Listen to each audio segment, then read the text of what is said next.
আপনার কাছে একটা কোশ্চেন আছে, জি বলেন। সেটা হচ্ছে ওই যে আপনি তো শুরুতে ফিডব্যাকের কথা বলতেছিলেন যে আপনার স্কিল ডেভেলপমেন্টের একটা কোর জায়গা ছিল ফিডব্যাক, কিন্তু ফিডব্যাক নিতে গেলে ইগো হার্ট হয়। তো এই যে ইগো হার্ট হওয়া না হওয়া, সেটার সাথে গ্রোথের সম্পর্কটা, এই ব্যাপারটা নিয়ে একটু যদি বলেন।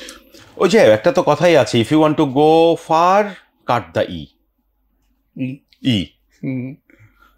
দেন গো। এখন এটা কাটতে যত সময় লাগবে, ইটা কাটা খুব কঠিন, ইগোটা খুবই কঠিন। এবং আমার এখনো ইগো আছে, সো ইগো আপনার সঙ্গে সারা জীবনই থাকবে।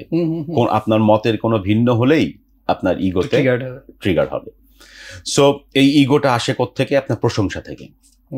আপনি কোনো মানুষকে ক্ষতি করতে চান, একের পর এক প্রশংসা করতে থাকেন। আমার একটা ব্লগ আছে এই বিষয়ে, আমি লিখেছি যে তুমি অনেক উপরে যেতে পারবে, শুধু নিজেকে ফ্রি করে রাখো।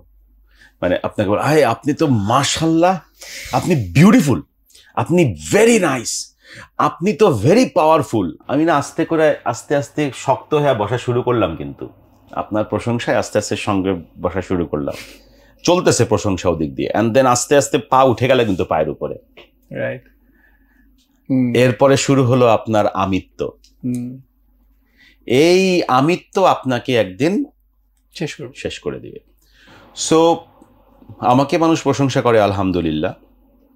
আমি মনে মনে বলার চেষ্টা করি, সব প্রতিদিন প্রতি মুহূর্তে বলতে পারি না, এটাও আমি স্বীকার করি, বাট আমি প্রায় বলার চেষ্টা করি মনে মনে, all praise goes to my creator, just release. এই জন্য কোরআন শুরুই হয়েছে এটা দিয়ে অল প্রেজ, আমরা ক্রেডিট নিজের উপর যখন নেই তখন থেকে আপনার ইগো শুরু হয়। সো আপনার ক্রেডিটের কিছু নাই, আপনার ডেভেলপমেন্ট প্রতি মুহূর্তে দরকার। আপনি কোনো কিছুতেই বেস্ট না। এই জন্য বলে না, পৃথিবীতে সবচেয়ে বিগেস্ট মিথ্যা হচ্ছে পারফেকশন। এক্সিস্টই করে না। সো আপনি ইমেল পাঠাচ্ছেন না কেন? স্যার আমি চিন্তা করছি আর একটু ভালো করে লেখা যায় কিনা। এই ভালো 1 বছরেও হবে না, বিকজ আপনার ভার্সন আমার হয়তো 100% পছন্দ হবে না। আমার ভার্সন, আমরা দুজন যে কথা বলছি, আমাদের অডিয়েন্স যারা আছে 100% এগ্রি করবে না, আমি এটা জানি, এটা আপনিও জানেন।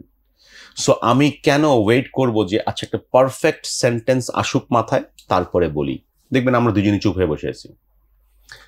আমাদের অনেক স্টুডেন্ট, প্রফেশনালস, প্রত্যেকেই আপনার মূল্যবান সময় নষ্ট হয়ে যায় পারফেক্ট টাইম, পারফেকশন খুঁজতে গিয়ে, সো যেটা এক্সিস্টই করে না।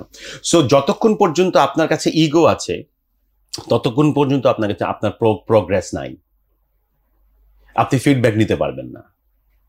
ওয়্যারএজ সেলফ অ্যাসেসমেন্টের থার্ড পিলারই হচ্ছে ফিডব্যাক।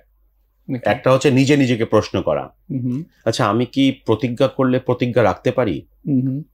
নিজেই নিজেকে একা ঘরে, আমি আবার এটা আপনার সামনে আমাকে যদি আপনি সেম প্রশ্নটা করেন, আচ্ছা আপনি কি প্রতিজ্ঞা রাখতে পারেন, আমি বলবো হ্যাঁ অফকোর্স। প্রতিজ্ঞা যেটা করেছি সেটা কোনোদিন আমি মিস করিনি, এটা আমি আপনাকে বলবো। বাসায় একা গিয়ে, মালয়েশিয়ায় একজন খুব বিখ্যাত একজন শিক্ষক ছিলেন, তো উনি সারাদিন ক্লাস নিলেন। নেওয়ার পর আমি ওনাকে বললাম যে sir how old are you? তো বললাম 76 ইয়ার্স ইয়াং। আমি ধাক্কা খেলাম আমি একটা।